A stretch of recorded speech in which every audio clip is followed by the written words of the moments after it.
Sorry, I just yelled at a student. Off the record, you didn't see it. Okay, here we go. Boom. Input, say it. Output, you better be ready on this one. This is going to be huge. Okay, so here's what you should see on this first question here. What are we doing, by the way, in section 2.8? We're solving inequalities, not equations. So that's the difference from yesterday. Something completely different. It was only rational functions. We've already solved polynomials earlier. So that's where we're going back to. How do I solve this polynomial equation? And then how do I solve an inequality after that? So here's what we did before. We definitely know, and hopefully I don't make a mistake like I did last hour. If I were to multiply this out, here's what's important. First of all, what's the leading coefficient? And then what is the leading power if I multiply this out? Well, the leading power should be easy. Everyone, 3, 2, 1, go. 4. Okay, so we have an x to the fourth. Now, what's the leading coefficient? If you remember, it really does come from multiplying this times this times this times this. Because ultimately, that's what would happen if you FOILed this out and wrote it as a long polynomial. What do you end up getting? 3, 2, 1, go. -2. So this tells me, this is kind of leaking into how do I solve the inequality? I got to know about the graph because of input, say it. Input output is what's going to dictate our day today. And I can't cover this anymore. If you don't know this, you're severely behind. This is what I mean about we've got to be able to build on things that we've learned before and then extend and move on. And those that can't get those things figured out from before, that's why you continue to be behind. And that's really how the year started. But we got to remember that an x to the fourth negative ends down and down like this. And then compare that to these x-intercepts, which I'm just going to jump right to it. Because we should know what these x-intercepts are. I almost made a mistake on this first one. Is it 3 or -3? 3, 2, 1, go. It's 3 actually. Because when I plug in 3, it becomes negative, and then I do get a 0, which makes it an x-intercept. We've already called zeros x-intercepts like a billion times in this chapter. All right, and then the other one's 1, 0. You know what? I think this is that annoying one. I'm erasing this. My bad, dogs. They're so close together, I'm really going to focus on the positive x-axis to try to really spread these out. So we had 3, 1, but might as well mark these 2. And then this one's 5. And then this is where I don't like this one. It's 5/2, which is 2.5, which is really close to here. And I'll just leave that one. I won't mark that one. Okay, and then now we got to get the graph that fits those zeros. So what would have to happen? This. The graph would have to end that last 0 there. This would have to come up, come back down, come up, and then come back down. That is the only possible thing that could happen putting all this together. This is all 100% review. Now here's the one little stretch, the one little extension of your brain. Input, say it. What outputs do I want for my outputs to be less than 0? You have 2 choices, positive or negative. 3, 2, 1, go.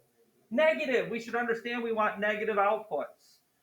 So we should understand that these are negative outputs. Those are negative outputs. And those are negative outputs. What this is saying is if I input these x's, all of these, I get these outputs.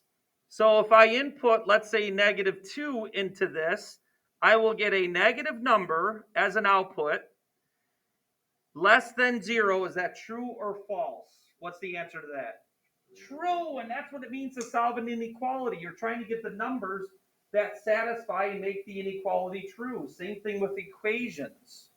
So I'm going to use input-output analysis looking at the picture of the graph to get my inputs that I want.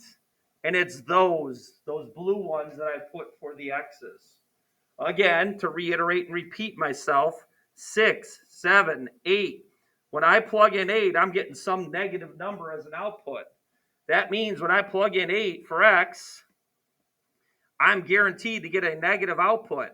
And a negative number is less than 0, true and true. That's what we're doing here. This is what's going on. This is how simple today should actually be. But how do I write that answer? Well, it's interval notation. So that first blue thing is negative infinity all the way up to 1, the first 0. Now I paused. What happens when I plug in negative 1 up here? What do I actually get? Starts with a Z, everybody. Why? Because it's called a 0, right? Well, negative 1 is a 0. Not negative 1, I'm sorry. 1. I don't know why I turned that into a negative. My bad, dogs. That's how some people give me a weird face. When I plug in 1, it becomes 0 because it's called a 0. Hey, is 0 less than 0, true or false? Is that true or false? That's a false. What I'm over explaining is that cannot be a bracket then. That has to be a parenthesis. All right, so the zeros cannot be part of the solution set in this because the inequality is just less than. All right, then keeping going, that's the 2.5. Or if you wanted to go 5 halves again to 3. Whoa, I almost put thirds there. And then my graph is kind of in the way here. Okay. And then union that with 5 to infinity. All of these are parentheses because I don't have an equal sign. Let's continue, okay? And let's try to hammer this home and try to go fast on this. But really, real quick, what kind of outputs do I want? Positive or negative? 3, 2, 1, go. Positive in this case. And then what kind of and zeros? Thank you very much, sir. All right, Matt Man up there, right? Was that Matt? Nice. I just want to get you credit on the thingamajabber here. Don't forget that this is multiplicity 2. That means the graph bounces. That's from 2-1 to 2-3 quiz, right? We went over those. I actually passed those back, I think, let you look at them if you wanted. And then I gave you the 2-4, 2-5 quiz to keep to look at. So we got to remember those things too. This is what I'm talking about, remembering all of our stuff. So I think we can go right to the graph on this because these are in factored form. 1, 2, 3, negative 4, and I'm going to have a bouncer there. Then I love how this program I use for some of my stuff, it really spreads out these zeros, really spreads them out. I'll deal with it, get them all laid out there. So 5, wrong, I did it again. For negative x minus 5, what's actually the 0? It's actually negative 5. I almost did the same exact mistake I did the other hour. Now it's really just jacking up everything on me.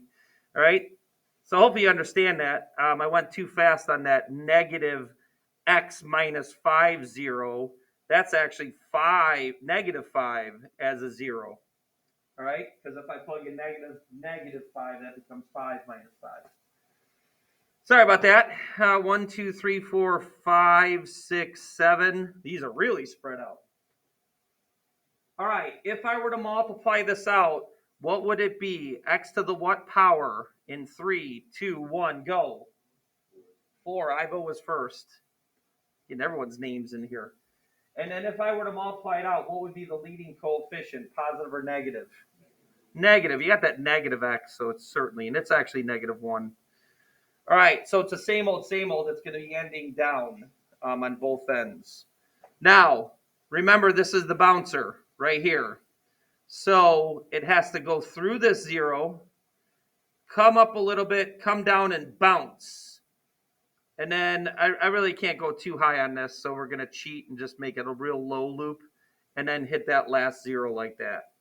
That loop is certainly super high. If you went to the graphing calculator, it'd be gone. It would be so steep. Okay. Oh, this is so weird. So notice what Matt said. It's not only the positives, but it's also the what's, Matt? Zeros. That's a 0. That's a 0. That's a 0. And those are now solutions because 0 is greater than or equal to 0.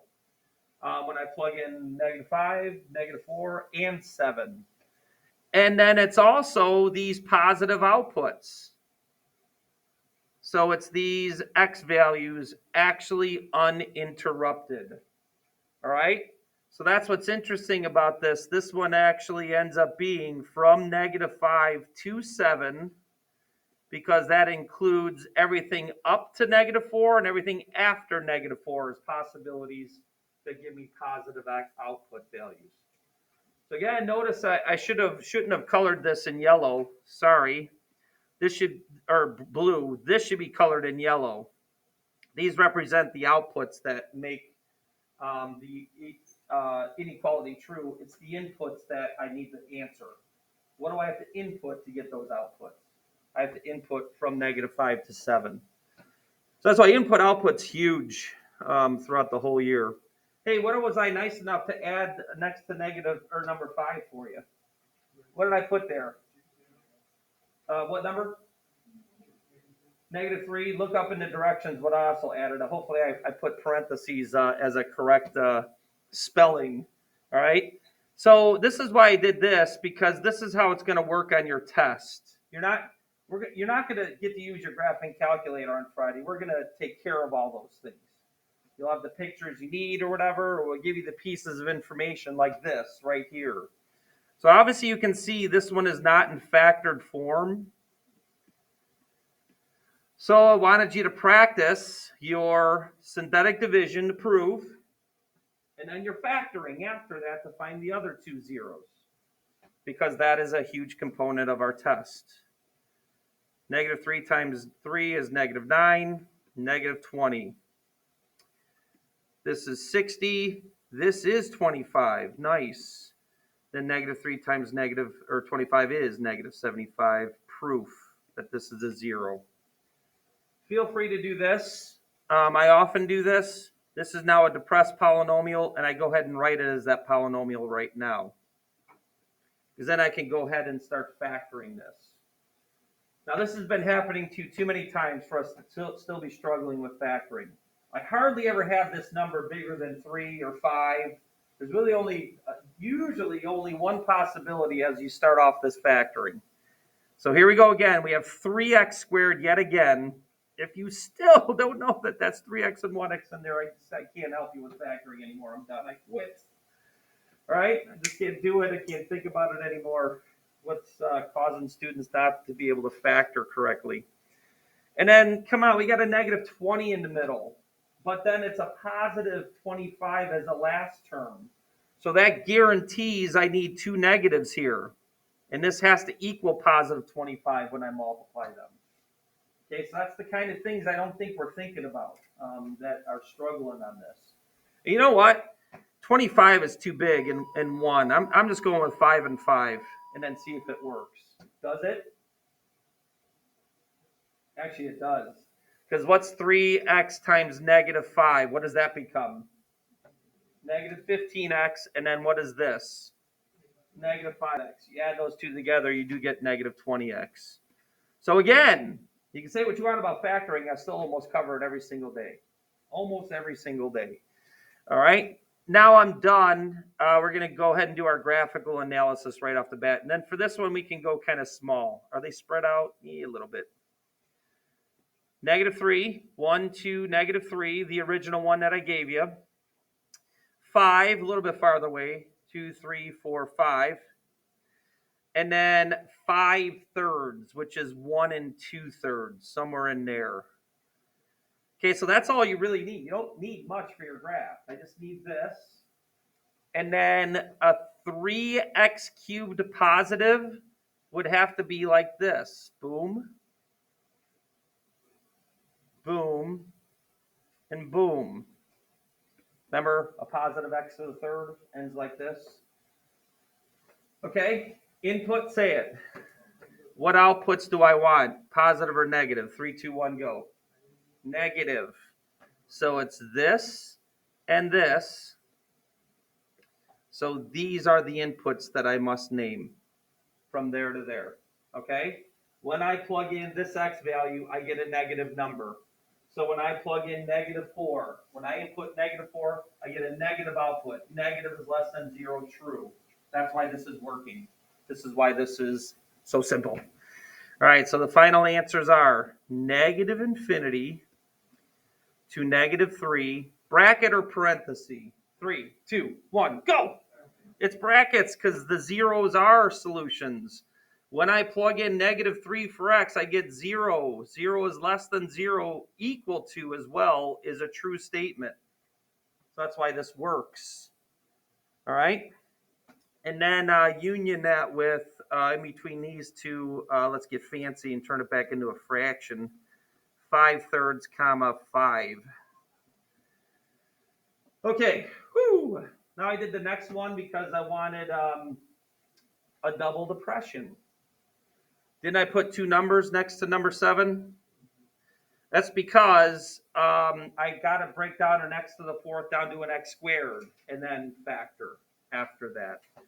So first thing I got to do though is clean this up. Clean up, clean up. Everybody do their share. Anyone know who that is, or is that even too old? Nobody said a word, so maybe not. Definitely not in descending order. I actually randomly generated this just this morning to change it from last year's to make it a little bit more complicated. I'm glad that they put that out of descending order. So you remember, everything has to be in descending order for you to successfully do synthetic division. I'm going to need your help, even though I just did this last hour. What's 852 minus 84? 752 plus 16? 768? Nobody's helping me. I'm just sitting here like an idiot. Anyone have their calculator? Thanks, Ivo. I can always count on you. All right, 1, -2, -64, 32, 768. Hike. All right. And then I told you on your worksheet, for those that are playing at home, sorry, your printout doesn't have these. I just realized that. Bummer. Because I had to write them in hand. I couldn't manipulate the program that I use. I couldn't type these in. So I had to write them down. So I gave them zeros that actually work for this. Hey, let's help those at home, and then I'll really test if they're actually watching. What 0 did I give you for number 8? What 0? 5? 5 is a 0 for this one?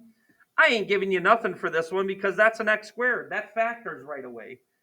And then I don't need to do anything about those two because those are in factored form. All right, so good. See if they're paying attention there. All right, and then prove it. 1. Okay, fine. I told you no calculator on Friday. I do have sets of regular scientific calculators. So if you want to bring a scientific calculator Friday, possibly, because this would be annoying if I didn't let you use a calculator. And I'm kind of struggling on this. Is that -56, Ivo? And then 4 times, I think I have this one. That's -224. And then this would be -192. I feel like I'm going to embarrass myself here. Is that right? And then 4 times, just double check that 4 times -192 is -768. Otherwise, we got a big problem. It is. So that proves that 4 is a 0. All right? And then I gave you a -4 is a 0.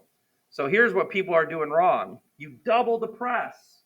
You continue. You take the depressed polynomial, this x cubed, cancel this column and depress it again to get it down to an x squared. I got people taking this -4 and going back to the original and depressing that again. That doesn't do anything. That gives you just another x to the 3rd. All right, so we got to stop doing that too. I got people doing that all the time, and we got to stop those crazy things. -4. -4 times -2 is 8, right? All right, and then that becomes -48. Is -4 times -48 positive 192? Ivo? Yes. Okay, so that proves that. And then, like I said, hey, do this. X squared plus -2x plus -48. Then I can go ahead and factor right away. Hey, everybody, what multiplies to -48, and then those same two numbers add to be -2. 3, 2, 1, go. They're barely even speaking. It's like you're on your deathbed. -8 and 6. So it's x minus 8, x plus 6. And then this is annoyingly spread out. So I'll try to do the best I can. The x-intercepts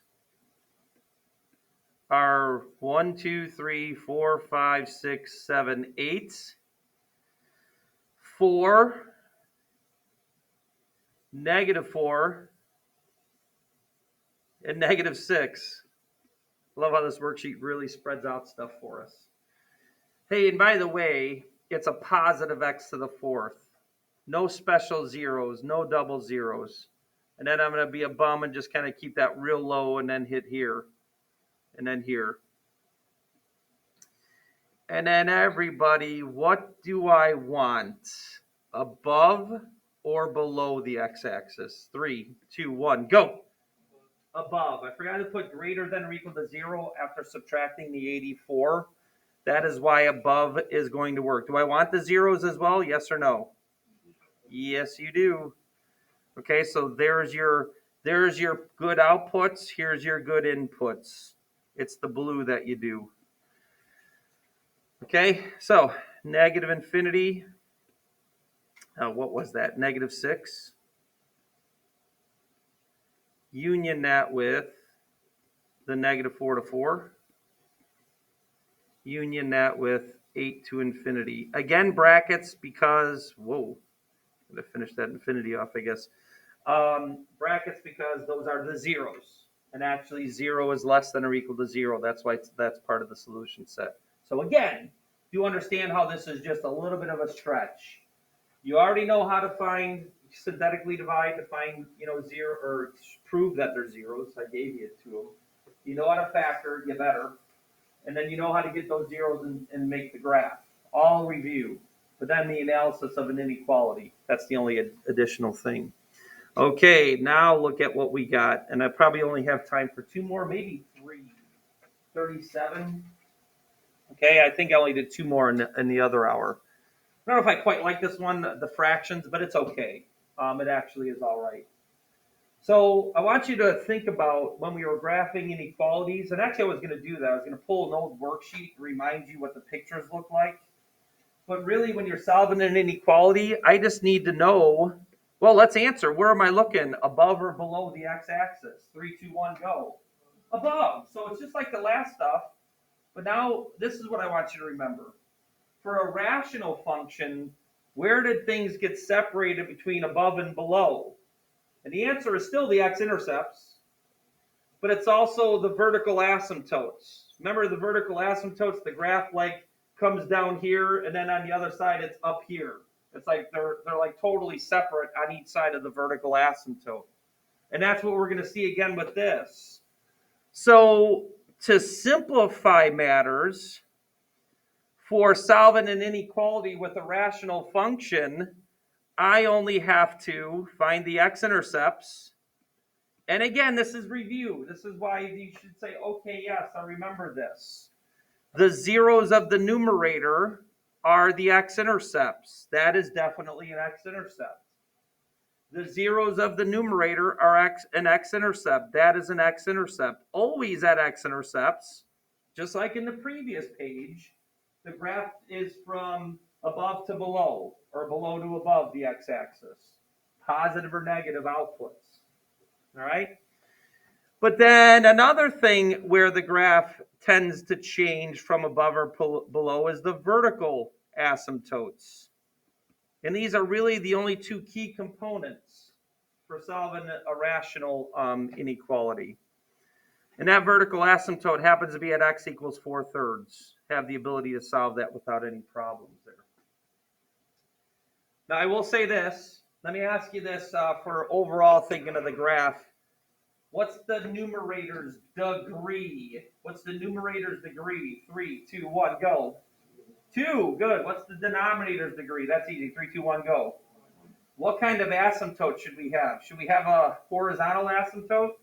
What kind of asymptote should I have? Slant.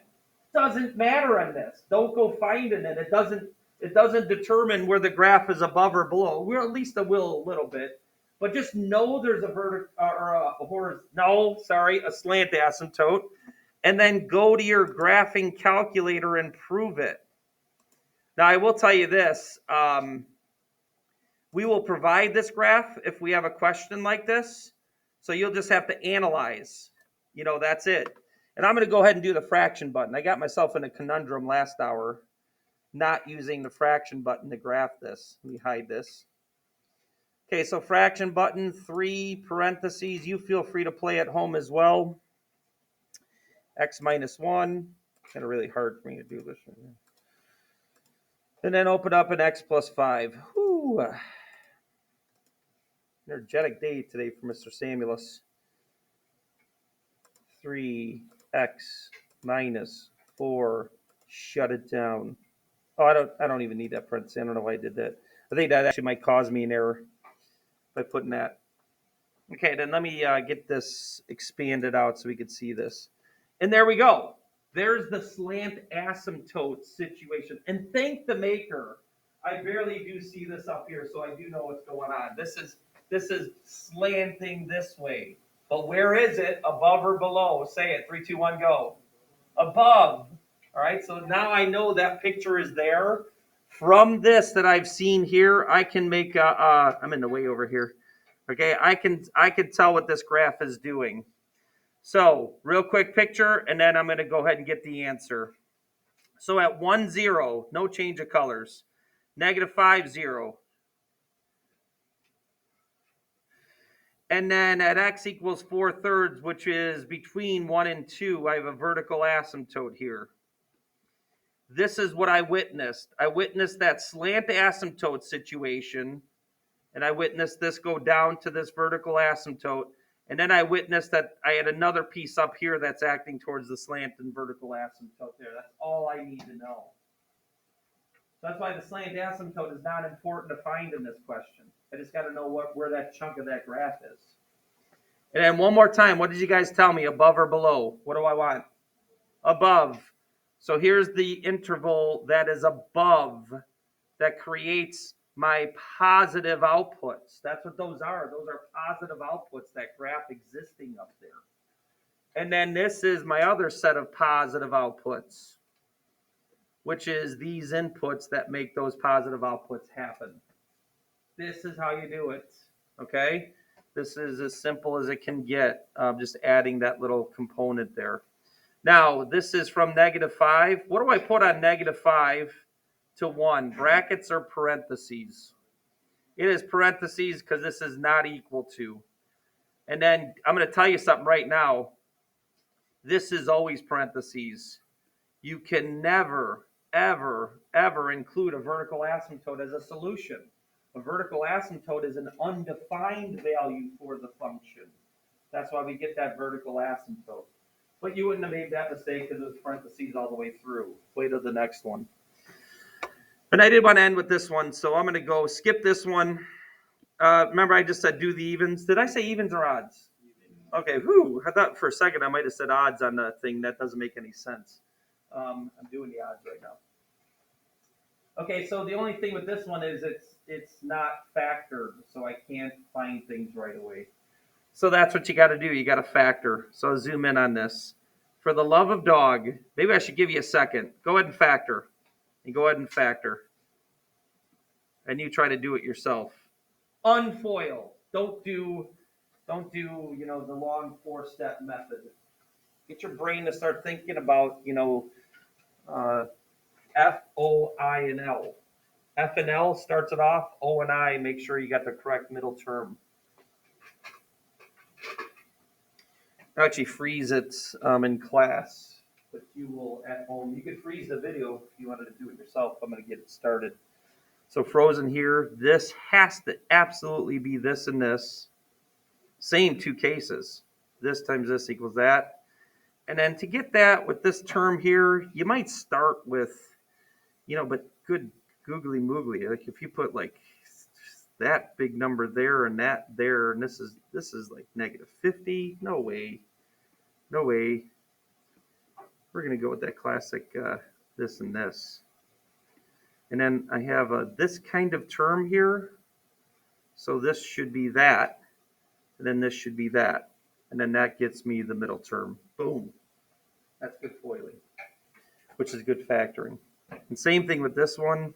Again, I told you, it's usually 1x, or it's 2x squared, 3x squared, 5x squared. These are usually pretty easy to figure out. And then 6, you know what? This is a big middle term. So I'm going to put that there because that gets me that x. And then all I need is this to subtract 1. Nice. Okay, I was trying to be cryptic for those that are doing this in class. I was talking to the people on the thingamajabber here. We go back. There we go. Okay. All right, ready to reveal and unfreeze. Boom. Now the class gets to see that. Okay, make your corrections. I hope you hit that. How many people got those 2 correct, though? Huh? Okay. All right, again, I don't know what else I could do here for you. What I was talking about out loud was it's got to be 2x and 1x, and then this gives me 10x and negative 5x. That's 5x. And then I was thinking maybe 3 and 2, but then I saw that positive 11x in the middle, so I knew I had to get big. So I put the 6 there and get a 2x times 6, which is 12x. And then minus 1x gets it to 11x. And this still equals negative 6 when I multiply them. So I know I'm good. All right, foiling, foiling, foiling. Commit to it. All right, and then for speed purposes, x-intercepts. These are x-ints. Nothing more. X-intercepts. Ooh, good. I got some space here. Could zoom this in a little bit more. X-intercepts are 5 halves, comma 0, and negative 5, comma 0. So remember that. The numerator zeros are actually the x-intercepts for the graph, and we saw that in the last one when I went to the picture. I'm okay, and nobody moved. All right, and then this is the vertical asymptotes. And those are wrong. I don't want parentheses for that. It's x equals a half, and x equals negative 6. All right? And I can see that when I look at my picture for this. By the way, I do want to add this. What kind of other asymptote do I have? Now I went back up to the original and analyzed that. Okay, well, first of all, it's a horizontal asymptote. Second of all, let's see how many people get this right. The horizontal asymptote is y equals 3, 2, 1, go. 1. Did you hear everyone? Nice. I'm going to insert that in there so you have an idea of what this picture is actually doing.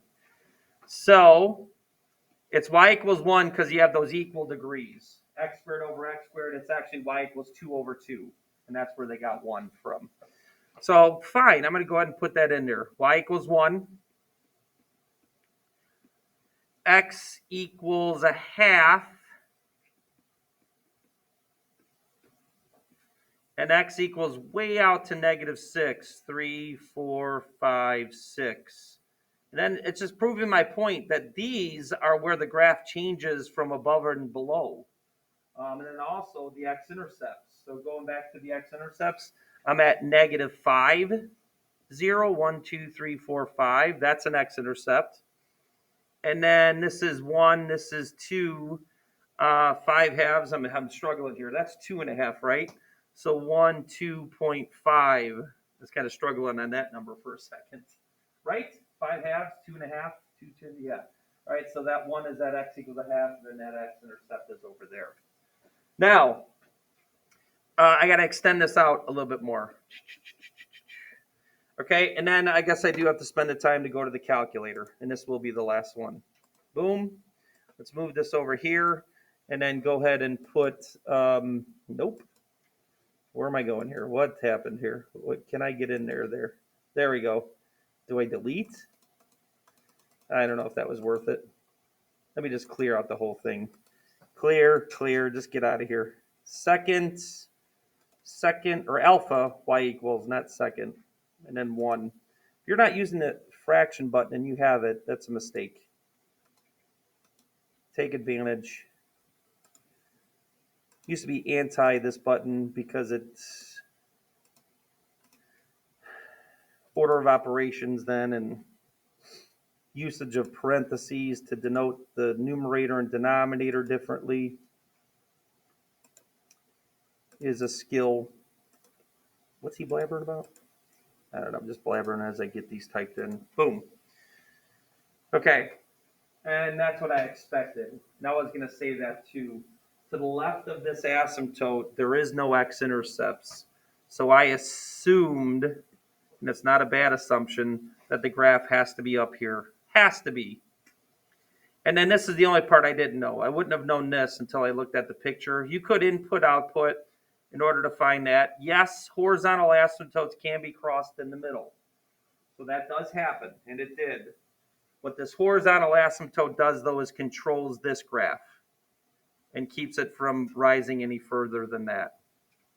Okay, now, what kind of output do I want, everybody? Positive or negative? 3, 2, 1, go. Positive. So that is why it was important that I saw this, because that means when I plug in -7, -8, -9, 4x, I get a positive number. A positive number is greater than 0 is true. And then same thing with this. Do I want the zeros, yes or no? Yes. So these are the outputs that I want. I'm sorry, inputs that I want. All the way up to that asymptote, and then all the way past this. Now be careful.